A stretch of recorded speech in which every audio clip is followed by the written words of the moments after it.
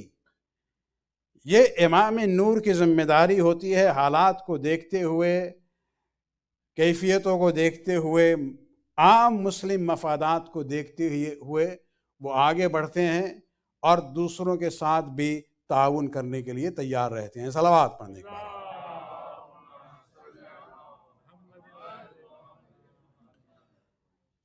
رسول کی وفات کے بعد امیر المومنین کے لیے بہت ہی مشکل دور تھا، لیکن ہم آپ کے سامنے ایام فاطمیہ میں کئی کوٹیشنز پیش کر چکے ہیں۔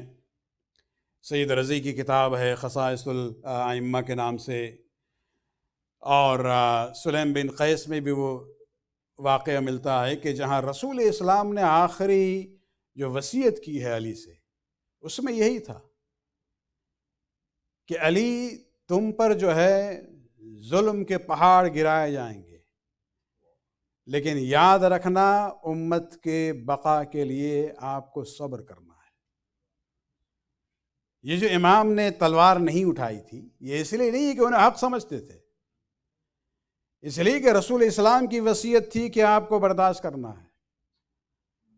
علی کے وہ مواقع صبر کے جو ہیں عظیم تر ہیں ان مواقع سے جہاں علی نے تلوار چلائی تھی،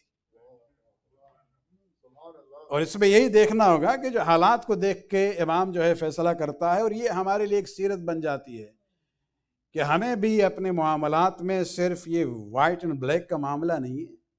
ہر سچویشن کو دیکھنے کے بعد، ایویلیویٹ کرنے کے بعد ہمیں فیصلہ کرنا ہوگا کہاں کوآپریٹ کرنا ہے، کہاں نہیں کرنا ہے، کس پارٹی کے ساتھ کوآپریشن کرنا ہے، کس پارٹی کے ساتھ کوآپریٹ نہیں کرنا ہے، کسے ہرانا ہے، کسے جتانا ہے۔ یہ جو ہمارے یہاں کل ہوا ہے سلسلہ، وہ ضروری نہیں کہ وہ سب شرعی ہیں۔ کنزرویٹو کو تو ہم غیر شرعی سمجھتے ہیں، لیکن وہ لبرل بھی کوئی شرعی نہیں ہے۔ ہمارے لیے مسئلہ یہ ہے کہ اقل القبیحین، چوائس ہمارے لیے lesser of the two evils کیا ہے، اور اسی حساب سے ہمیں چلنا ہے۔ اگر ہم نے ووٹ دے دیا مطلب یہ نہیں ہے کہ لبرل کے تمام پالیسیز سے مثلا ہم لوگ جو ہے متفق ہیں، یا این ڈی پی یا جو بھی پارٹی ہو۔ ہم صرف مثال دے رہے ہیں، الیکشن ہو چکا ہے اب، I can't influence you any way,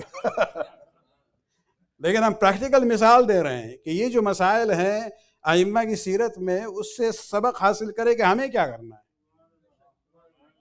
کچھ لوگ کہتے ہیں اگر آپ نے ووٹ دیا اور انہوں نے غلط فیصلہ کیا تو پھر آپ ذمہ دار ہیں۔ بھائی ہم ان کے ہر پالیسی کے ذمہ دار نہیں ہیں، ہمارے پاس چوائس ہے اے اینڈ بی کا، دیکھنا ہے کہ ان میں بھائی ہمارے لیے کم خطرہ کہاں ہے، کم نقصان کہاں ہے۔ جیسے ہم پہلے بھی کہہ چکے ہیں جمعہ کے خطبوں میں کہ بھائی پارٹیسپیشن کا مطلب یہ نہیں ہے جن کو آپ ووٹ دیتے ہیں کہ you will have a path of roses, نہیں، you will have a path with less thorn, کانٹے ذرا کم ہو جائیں گے۔ دو چوائسز ہیں، یا تو راستہ بالکل کانٹوں سے بھرا ہوا ہو یا کم سے کم ہو۔ اگر آپ کم کر سکتے ہیں تو کم کریں، وہاں تو وہاں اپنے حدود کو دیکھنا ہے، حالات کو دیکھنا ہے، اسی حساب سے ہمیں فیصلہ کرنا ہوگا۔ صلوات پڑھنے کے بعد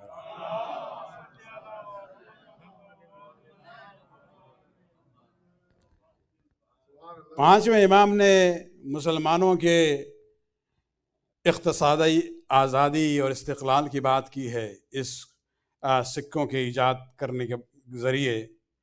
آج بھی دیکھیں مسلمانوں کو، کیا خداوند عالم نے مسلمانوں کو دولت سے نہیں نوازا ہے؟ ہاں، پورے مڈل ایسٹ کو دیکھیں آپ، ملیشیا کو دیکھیں، سنگاپور کو دیکھیں، برونائی کو دیکھیں، دولت ہی ہے۔ اس سے پہلے بھی کیا نہیں دیا تھا خداوند عالم نے، لیکن دولت کے ساتھ ساتھ ذلت و ذلت ہی ہے۔ وجہ کیا ہے؟ دولت ہوتے ہوئے بھی ان کے پاس استقلال نہیں ہے اکنامک کا، مسلمانوں کا کوئی مشترکہ کرنسی بھی نہیں ہے۔ یورپ کے مختلف ممالک مل کے ایک کرنسی ایجاد کر سکتے ہیں، لیکن یہ مسلمانوں میں یہ توفیق ہے ہی نہیں۔ یہاں تک کہ اوپیک میں، جس میں مسلمانوں کا اچھا خاصا نمبرز بھی ہیں، انفلوئنس بھی ہیں، لیکن اوپیک میں قانون یہی ہے کہ آئل کے خرید اور فروخت جو ہے صرف امریکن ڈالر کی بنیاد پر ہوگا۔ یہ امریکن جو صدام سے ناراض ہوئے تھے، اس کی ایک وجہ پتہ ہے کیا ہے؟ وہ یہی تھا کہ اس نے اعلان کیا تھا کہ بھائی اب جو ہیں اب تیل بیچنا شروع کریں گے ڈالر کی بیسس پہ نہیں بلکہ یورو کی بیسس پہ۔ and he became a bad guy۔ تو سب کچھ ہوتے ہوئے بھی یہ ذلت کا سامنا کر رہے ہیں۔ ان کے پاس دولت بھی ہے لیکن استقلال نہیں ہے۔ گھبراتے ہیں کہ بھئی ہمارے دولت جو پورا جو ہے وہ امریکن بینکس میں ہے، کچھ کریں گے تو یہ اس کو فریز کر دیں گے۔ دولت ہوتے ہوئے بھی کچھ نہیں کر سکتے ہیں آپ۔ اور ان تمام ذلت کی بنیاد کیا ہے؟ ذلت کی بنیاد یہ ہے کہ انہوں نے رسول کے بعد آل رسول کو چھوڑ دیا۔ روٹ آف دی پرابلم یہی ہے۔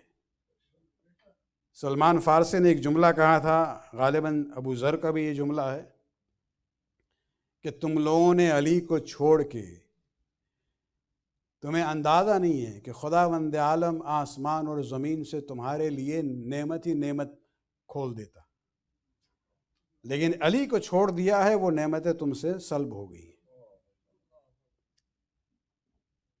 خود امام فرماتے ہیں، امام محمد باقر علیہ السلام،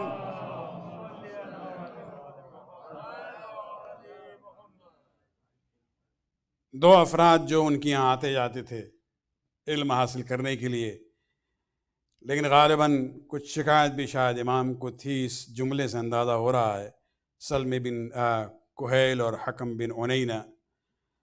امام دونوں سے فرماتے ہیں شرق او غرب، مشرق کی طرف جہاں جانا ہو چلے جاؤ، مغرب کی طرف جہاں جانا ہو چلے جاؤ، فلا تجدان علما صحیحا الا شیئا خرج من عندنا، لیکن تمہیں اگر صحیح علم چاہیے تو صرف اس دروازے سے ملے گا۔ دنیا کے مشرق میں چلے جاؤ، مغرب میں چلے جاؤ، صحیح علم ہمارے پاس ہے۔ اور یہی مصیبت ہے جو مسلمانوں کے لیے ہے کہ ان تمام دولت کے باوجود ان کے پاس عزت نہیں ہے، کچھ کر ہی نہیں سکتے ہیں۔ یہ انہوں نے جو ظلم کیا ہے، نہ صرف ایک اہل بیت کو چھوڑ دیا ہے۔ امام محمد باقر ان حالات میں چلے جاتے ہیں دمشق۔ کیا امام کو شام کا وہ منظر یاد نہیں رہا ہوگا؟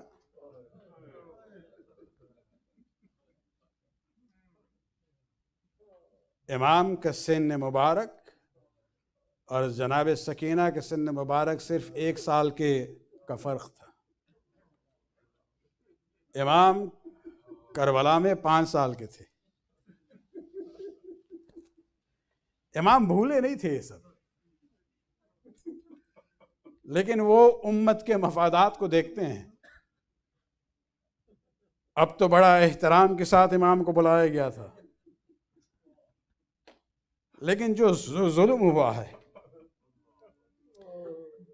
روایات میں کچھ نہیں ہے اس عنوان سے، لیکن ہم جب کچھ روایات کو پڑھتے ہیں امام کے، اندازہ ہوتا ہے کہ امام نے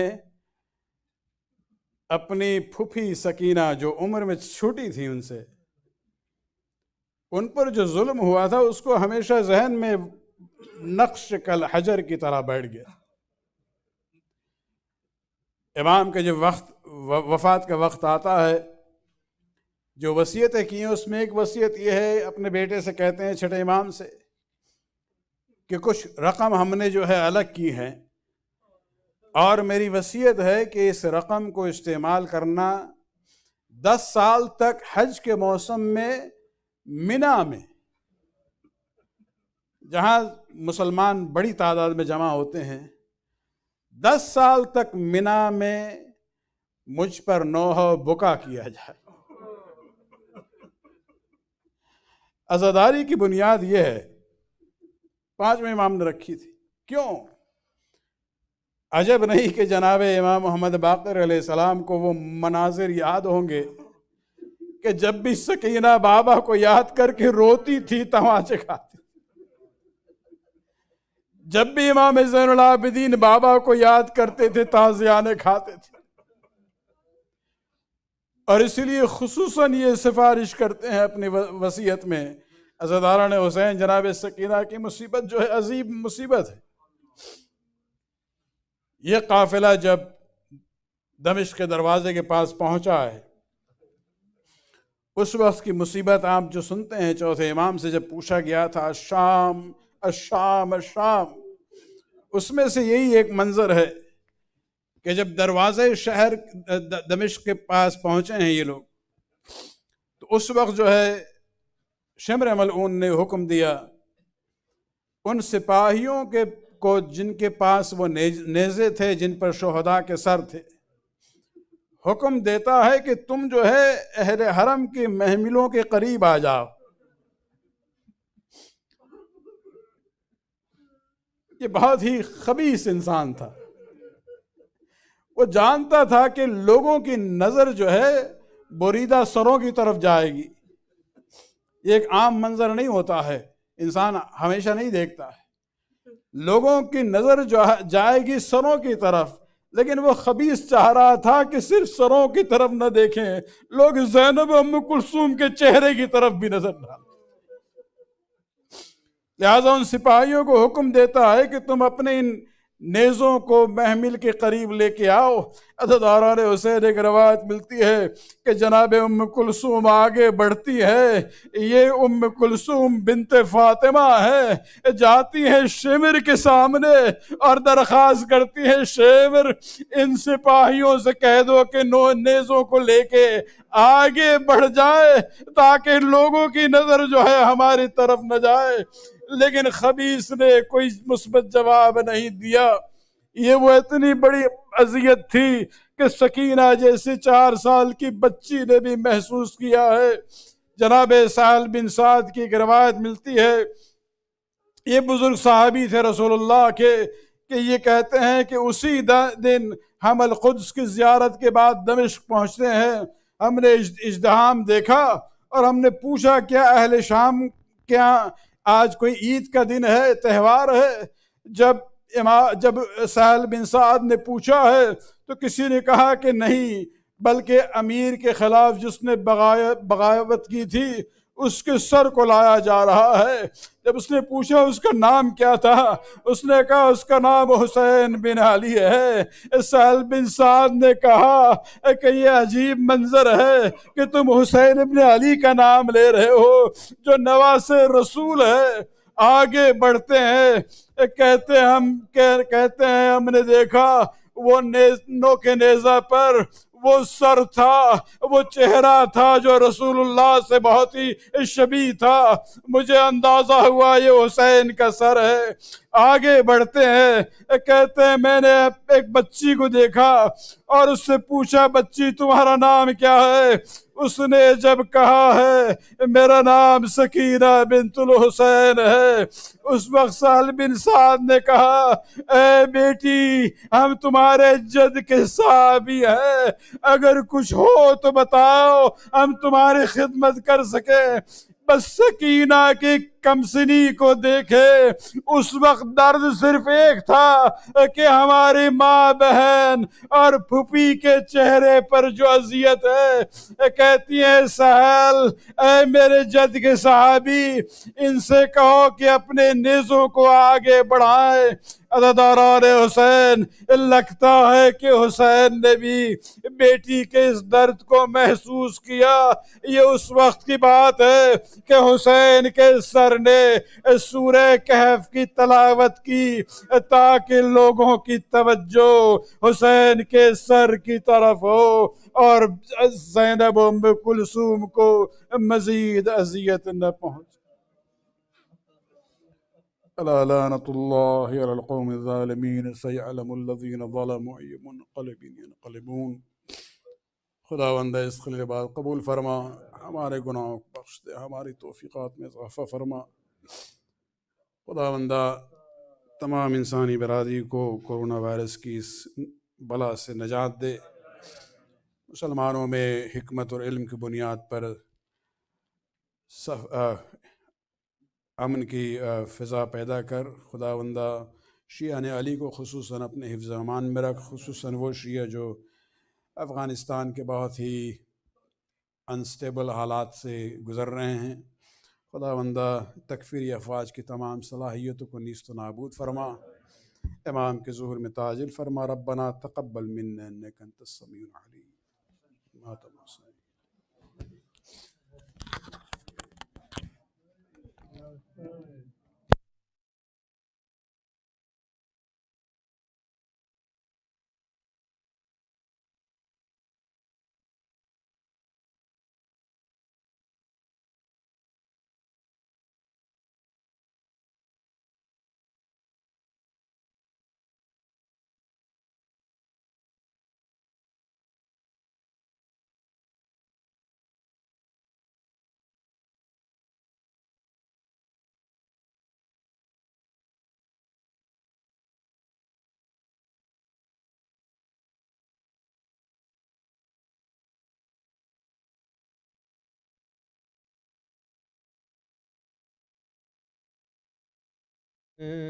کی وہ انتہا ہوئی، سجاد پہ ہے ظلم کی وہ انتہا ہوئی، سجاد پہ ہے ظلم کی وہ انتہا ہوئی، سجاد پہ ہے ظلم کی وہ انتہا ہوئی، سجاد پہ ہے ظلم کی وہ انتہا ہوئی، سجاد پہ ہے سجاد پہ ہے ظلم کی وہ انتہا ہوئی، سجاد پہ ہے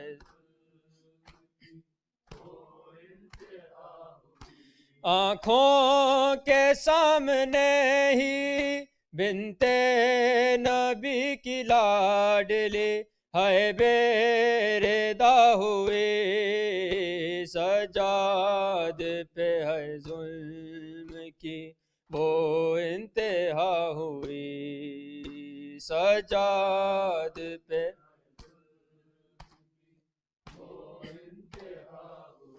تو نے تو سر کٹا لیا مقتل میں سو گئے، کوفہ و شام اب میری قسمت میں ہو گئے، سائے میں پتھروں کے بھیا لو میرے قتل کی یہ ابتدا ہوئے سجاد پہ ہے ظلم کی وہ انتہا ہوئی سجاد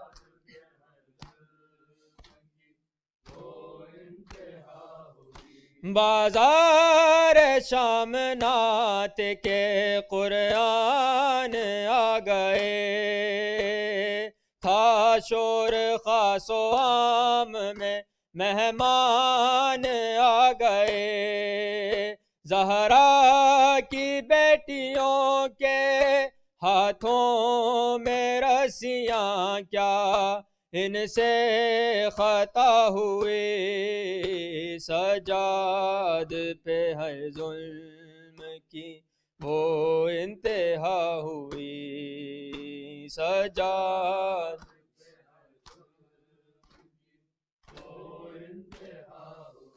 زندان میں سہمی ہوئی بیٹھی ہے سکینہ دیکھا ہے اس نے خواب میں ہے باپ کا سینہ سوئی نہیں ہے پل بھی بابا سے اپنے اجڑے ایسی جدا ہوئے سجاد پہ ہے ظلم کی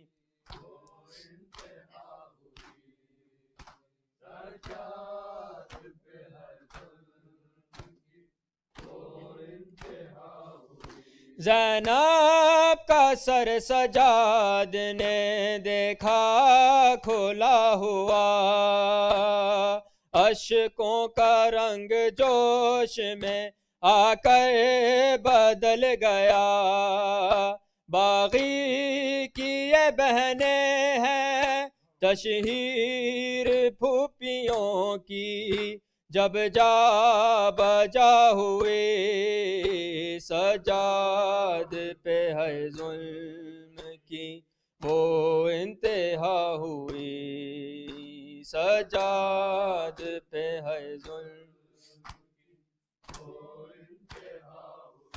زنجیر بھی وزنی تھے عابد بیمار کے زخموں سے چور شام میں سب پر دادار تھے ایک کربلا حسین کی اور دوسری بازار میں یہ کربلا ہوئے سجاد پہ ہے ظلم کی وہ انتہا ہوئی سجاد پہ ہے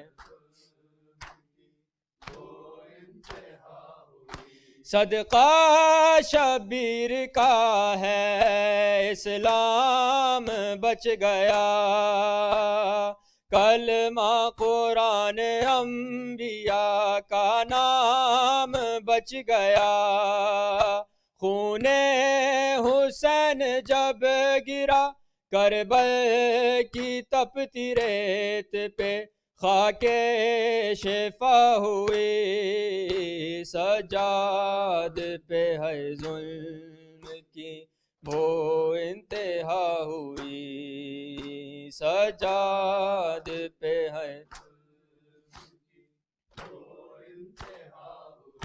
آنکھوں کے سامنے ہی بنت نبی کی لاڈلی ہے بے ردا ہوئے سجاد پہ ہے ظلم کی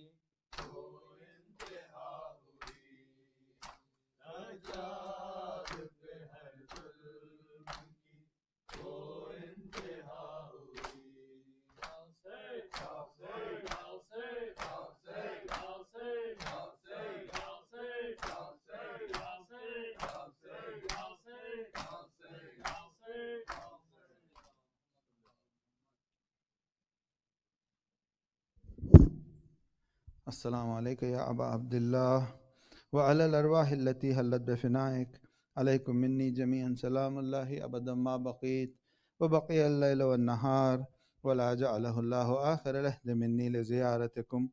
السلام على الحسين وعلى علي بن الحسين وعلى أولاد الحسين وعلى أصحاب الحسين، خصوصا سيدي ومولاي أبو الفضل العباس ابن أمير المؤمنين وأختك زينب أم كلثوم وبنتك سكينة.